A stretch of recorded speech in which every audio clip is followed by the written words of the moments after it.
اور آپ یہ دیکھیں کہ نکاح کرنے سے ہوتا یہ ہے کہ حضور صلی اللہ علیہ وسلم فرماتے تھے کہ نکاح کر لیں، کیونکہ نکاح نگاہ نیچی رکھنے اور شرمگاہ کی حفاظت کے لیے خوب چیز ہے، اور جو اس کی طاقت نہ رکھتا ہو تو وہ روزے رکھے، کیونکہ روزے اس کی شہوت کو ٹھنڈا کرنے کے لیے ڈھال کا کام دیں گے۔ یہ بھی ایک اوتھینٹک حدیث کا مفہوم ہے۔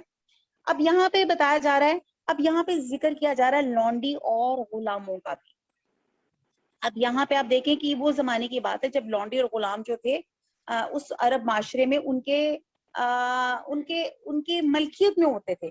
تو یہاں پہ کہا جا رہا ہے کہ آپ کو ہو سکے تو آپ ان کے بھی جو ہے ان کے بھی آپ نکاح کر دیں، اور اگر وہ اس کو آیت کو اگر آپ دوبارہ سے پڑھیں کہ غلاموں اور لونڈیوں کے بھی جو نیک ہو نکاح کر دیا کرو، اگر وہ مفلس ہوں تو اللہ ان کو اپنے فضل سے خوشحال کر دے گا۔ اللہ بہت وسعت والا اور سب کچھ جاننے والا ہے۔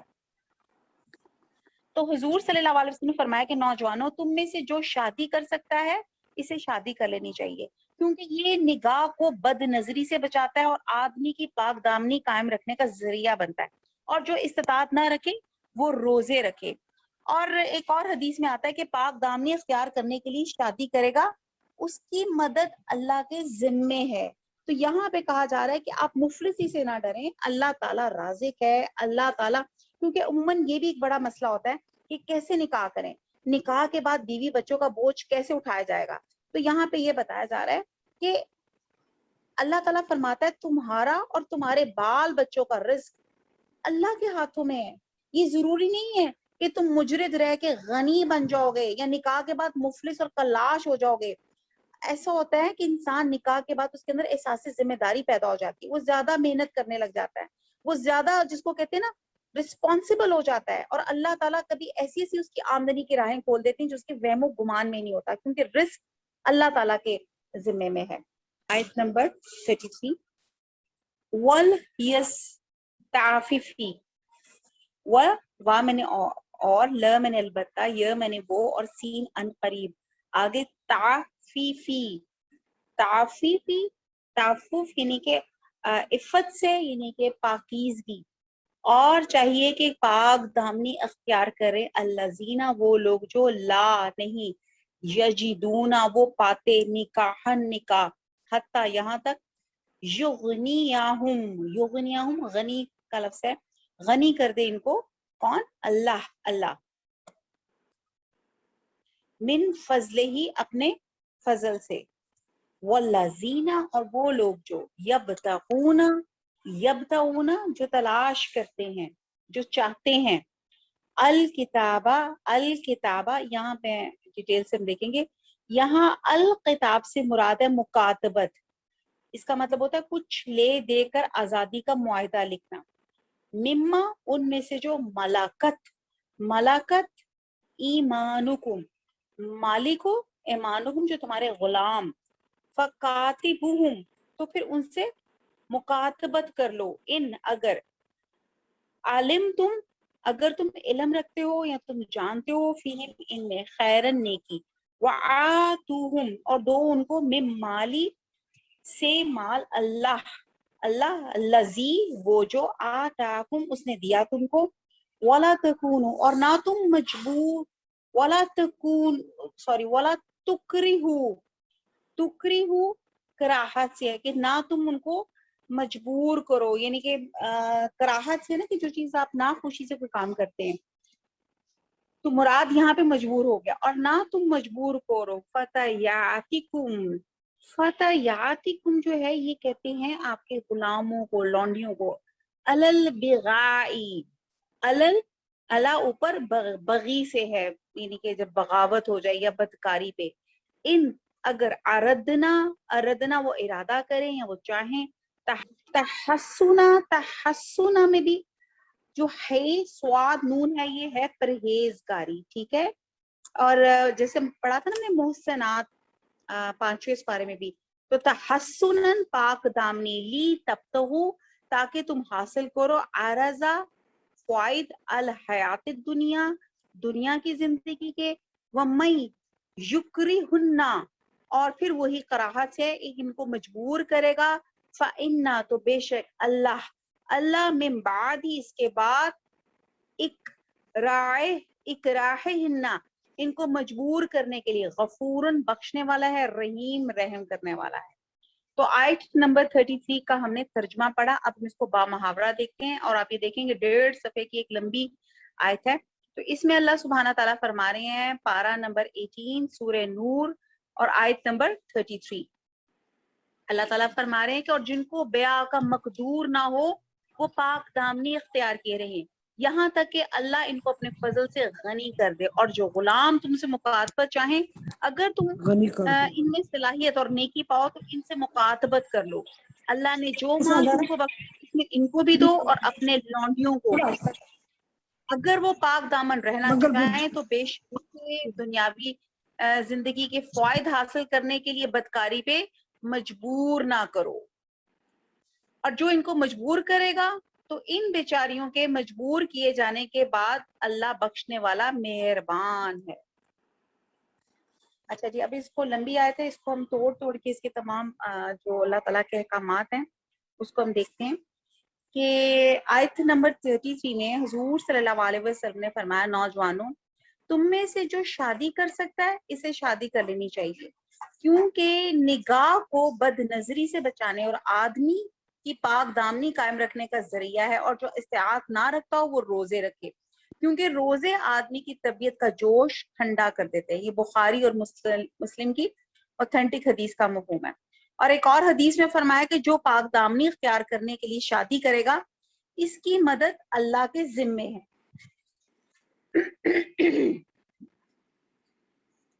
اب ہم دیکھتے ہیں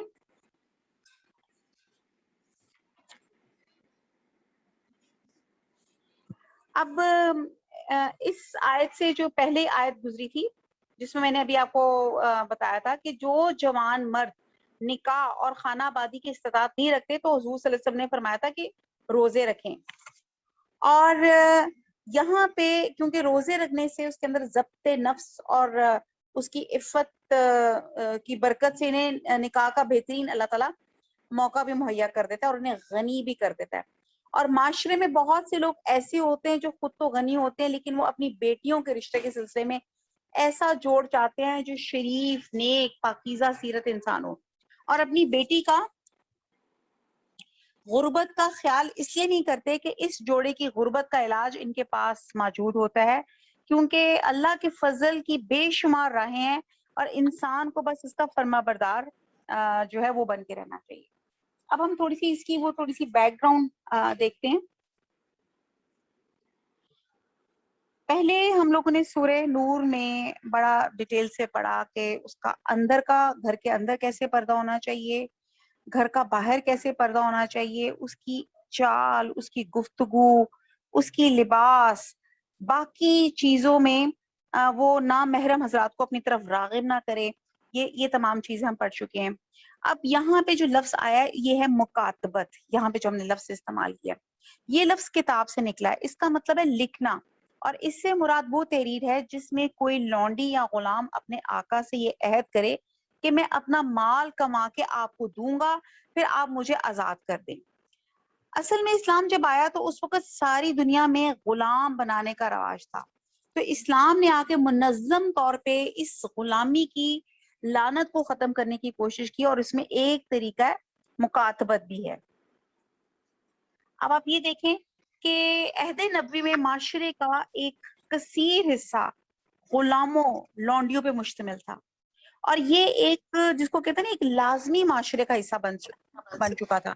کسی شخص کی دولت کا معیار لگانا ہوتا تھا تو دیکھتے تھے کہ آپ کے پاس کتنے ملازم ہیں، اور آج بھی اگر ہم کسی کو دیکھتے ہیں باہر چیز چوکیدار بھی بیٹھا ہوا ہے، باہر ڈرائیور بھی ہو رہا ہے اور اندر بھی جناب ملازم بھاگ کے کوک علیحدہ بیٹھا ہوا ہے اور بھی بہت سے ملازم، تو ذہن میں آتا ہے کہ بس یہ تو بہت مالدار ہوگا۔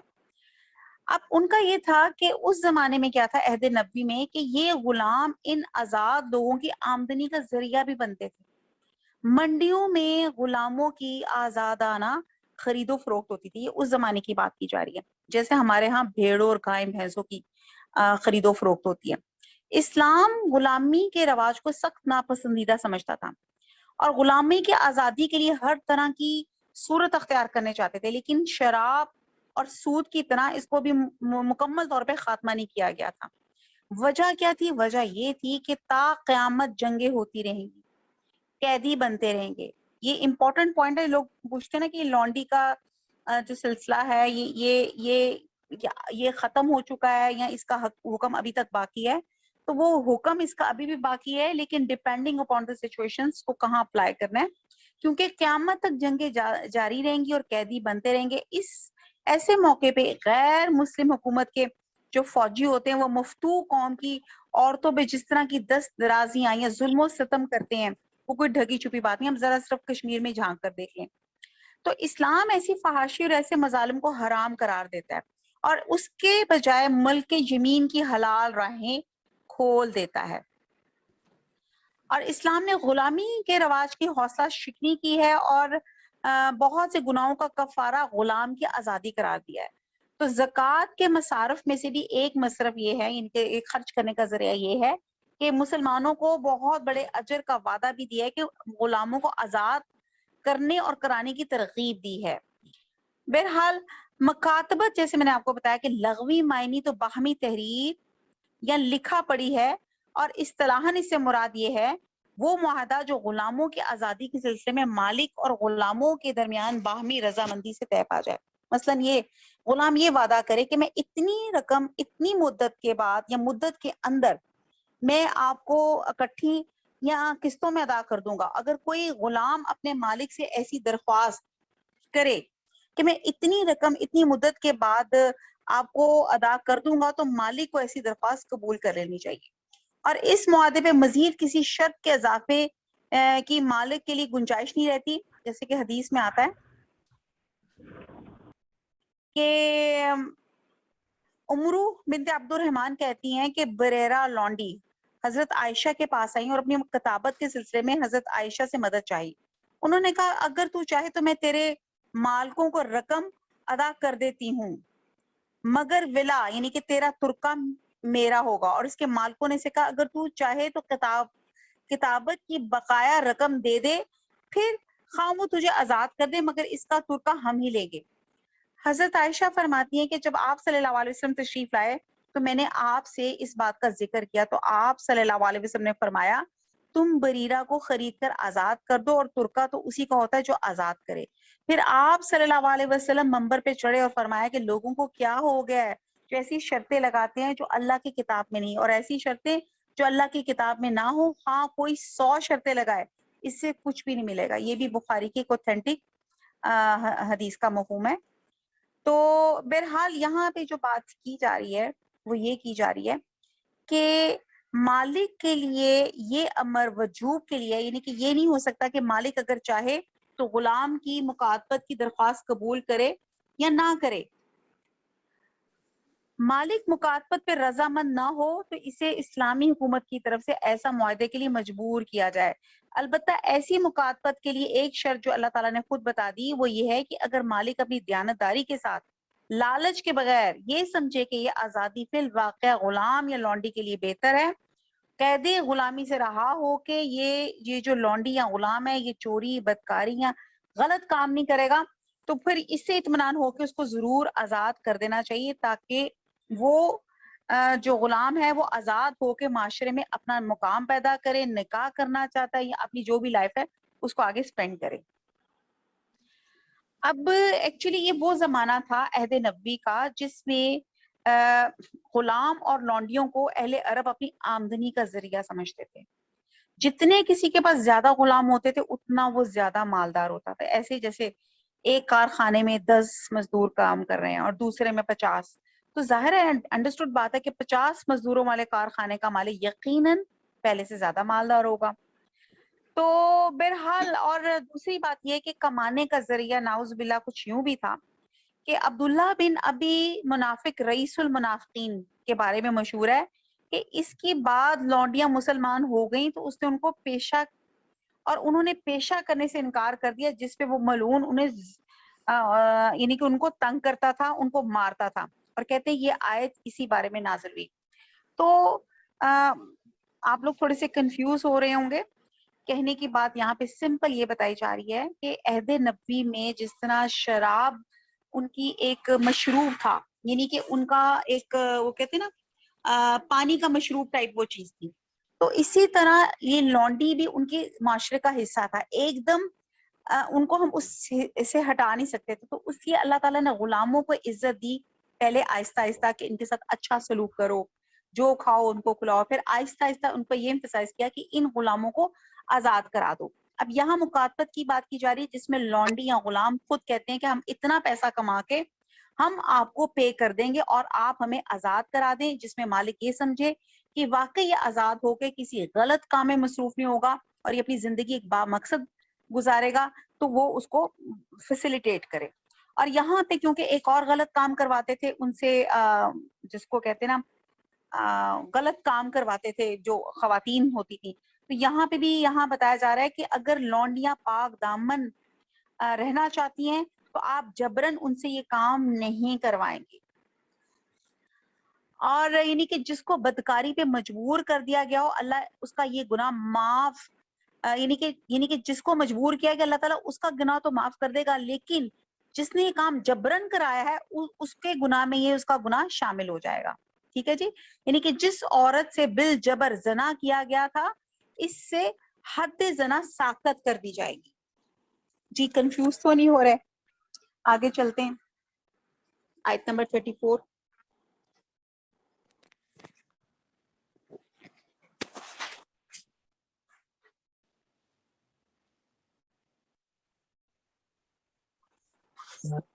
اچھا جی, آیت نمبر 34 ہے وَلَقَدْ, اور البتہ تحقیق, انزلنا, ہم نے نازل کیا, علیکم, تمہاری طرف, آیاتن, آیتیں, مبیناتن, روشن, ومثلا, اور مثال, من الذین, ان لوگوں کی جو, خلو, گزر چکے, من قبلکم, تم سے پہلے, وموعظاتن, موعظت جو ہوتا ہے وہ اس کو نصیحت کہتے ہیں, اور نصیحت, للمتقین, پرہیزگاروں کے لیے. تو با محاورہ ہے کہ ہم نے تمہاری طرف روشن آیتیں نازل کی ہیں, اور جو لوگ تم سے پہلے گزر چکے ہیں ان کی خبریں اور پرہیزگاروں کے لیے نصیحت.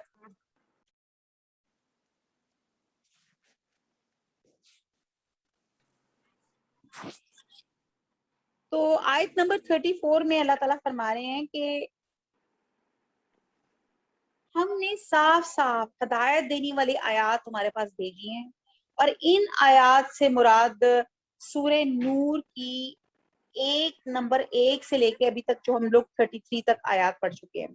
ان ارشادات کے بعد فرمایا جا رہا ہے کہ ہم نے صاف صاف ہدایات دے دی ہیں کہ ان پر چلو گے تو دنیا میں بھی فلاح پاؤ گے اور آخرت میں بھی فلاح پاؤ گے, اور پھر اپنا سابقہ قوموں کے حالات سے سبق بھی لو. اور اللہ اور رسول صلی اللہ علیہ وسلم کی ان صاف صاف ہدایات کو پا لینے کے بعد یا تو بندہ مومن ان پہ عمل پیرا ہو جاتا ہے اور اپنے اوپر ان کو نافذ کر لے, یا اپنے گھر میں ان کو رائج کر کے اور عزیز و قارب اور محلے والوں کو بھی ان کی دعوت دے, یعنی کہ اسلام کی دعوت دے, اور پوری یکسوئی سے ان کے اوپر عمل پیرا ہو. اور گناہ کو, امپورٹنٹ بات, گناہ کو نیکی ثابت کرنے کی کوشش نہ کریں. جو لوگ اللہ اور اس کے رسول کے احکام کی خلاف ورزی کرتے ہیں اور پھر ان کی تعویلیں کر کے عین اسلام ثابت کرنے کی کوشش کرتے ہیں, تو وہ اللہ کے غضب کو یہاں پہ دعوت دیتے ہیں. تو واضح احکامات سے مراد وہ تمام احکامات ہیں جو میں نے بتایا ابتدائی سورہ نور سے بیان ہو رہے ہیں. اب اس میں کیا تھا؟ اس میں زنا تھا, قذف کی حد تھی, لیان کا طریقہ تھا, معاشرے کو فحاشی سے پاک رکھنے کے لیے احکامات تھے, ہدایات تھے. پہلے لوگوں کی مثالیں بیان کرنے سے مراد یہ کہ تمہیں معلوم ہو جائے کہ تم سے پہلے جن جن لوگوں نے اللہ کے احکامات سے سرتابی کی تو ایسی قوموں کا کیا حشر ہوا, اور ان کا یہ حشر بھی پہلے متعدد مقامات پہ اس کا ذکر آ چکا ہے. لہٰذا اللہ سے ڈرنے والوں کے لیے ان سابقہ جتنے بھی نظام یا جتنی بھی قومیں گزری ان سے ہمیں عبرت آموز ہمیں سبق حاصل کرنا چاہیے, تاکہ ہماری زندگیاں جو ہے مزید بہترین سے بہترین اللہ تعالیٰ کی اطاعت میں اللہ تعالیٰ کے حکم کے مطابق گزر سکیں. ٹھیک ہے جی, تو اس آیت نمبر 34 کا یہ ہے, اس کو ہم ایک دفعہ پھر پڑھ لیتے ہیں. اگر ہم نے تمہاری طرف روشن آیتیں نازل کی اور جو لوگ تم سے پہلے گزر چکے, یعنی کہ جو میں پچھلی قوموں سے ہم نے سبق لینا ہے, تو ان کی خبریں اور پرہیزگاروں کے لیے نصیحت ہے. وہ کہتے ہیں نا آنکھ کا جس نے سمجھنا ہوتا ہے وہ ایک آنکھ کے اشارے سے بھی سمجھ جاتا ہے. تو یہاں پہ اللہ تعالیٰ کہتے ہیں میں نے کلیئر کٹ تمام واقعات بتا دیے تاکہ ہم اپنے راستے کو اپنے ٹریک کو صراط مستقیم پہ چلا سکیں. آیت نمبر 35 اللہ نور السماواتی. یہ میں نیکسٹ پیج شیئر کر رہی ہوں. بڑی خوبصورت اللہ تعالیٰ کی یہ جو مثال ہے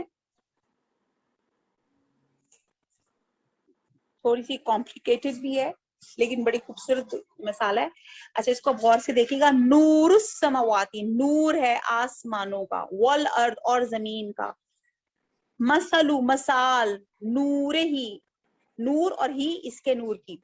کا مشکاتن مشکات مشکات جو ہوتا ہے آپ کو پتہ ہے چراغ رکھنے والے تاک کو کہا جاتا ہے. تو کا مشکات گویا ایک تاک فیہا جس میں مصباح مصباح مصباح کہتے ہیں چراغ کو. المصباح اور چراغ فی زجاجہ زجاجہ کہتے ہیں ایک شیشے کی قندیل میں. زجاجہ شیشے کو کہا جاتا ہے. الزجاجہ قندیل کا انہا کا مطلب ہوتا ہے فار ایگزامپل یا مثال کے طور پہ انہا گویا کہ وہ کوکبن کوکب کہتے ہیں ستارہ، آنکھوں کی سفیدی کو بھی کہا جاتا ہے. دریجن درخشاں چمکتا ہوا. یوقدو جو ہے اس کا مطلب ہے جلایا جاتا ہے.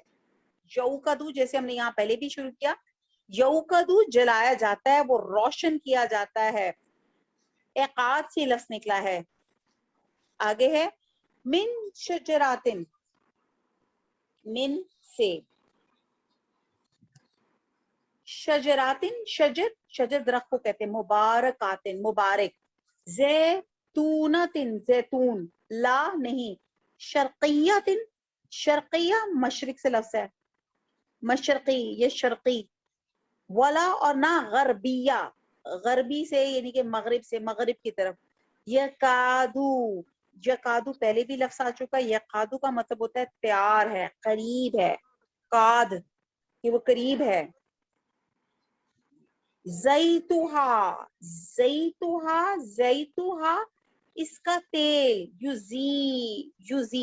یوزی ضیاء سے ہوتا ہے. ضیاء ہوتا ہے نا روشن، تو یہ ہے یوزی کہ جل اٹھے. ولو اور اگرچہ لم نہ تمسسہو تو میں نے کہا تم اور آگے آ جاتا ہے مس ہوتا ہے ٹچ اور ہو کہ تم اس کو ٹچ کرو یا تم اس کو چھو.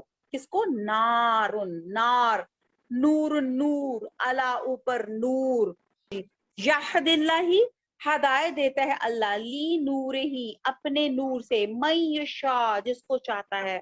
وہ یدربو ضرب یعنی کہ وہ بیان کرتا ہے اللہ الامثالہ مثالیں للناسی لوگوں کے لیے. واللہ اور اللہ تعالی بکلی ہر شیئن چیز کو علیم جاننے والا ہے، علم رکھنے والا ہے.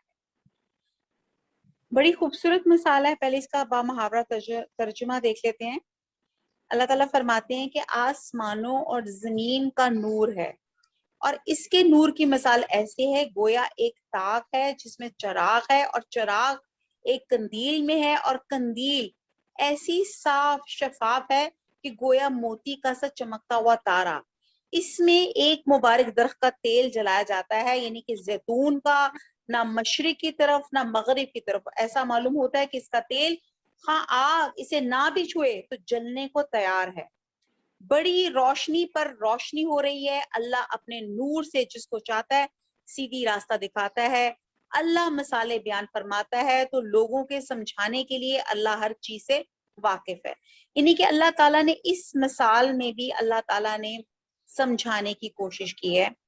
اور یہاں پہ جو مشکاتن ہے اس کو بے شک آپ ساتھ لکھیں. اس کے مراد اللہ تعالیٰ نے کائنات لی ہے. اور زجاجہ جو ہے جیسے یہ فانوس کہہ لیں، یہ جو ایک مثال ہے اس کو ہم تھوڑا سا دیکھتے ہیں کہ قرآن میں عموماً کہیں بھی آسمانوں اور زمین کا اکٹھا ذکر آئے تو وہاں اس سے مراد پوری کائنات لی جاتی ہے. ٹھیک ہے، جیسے میں نے ابھی آپ کو بتایا کہ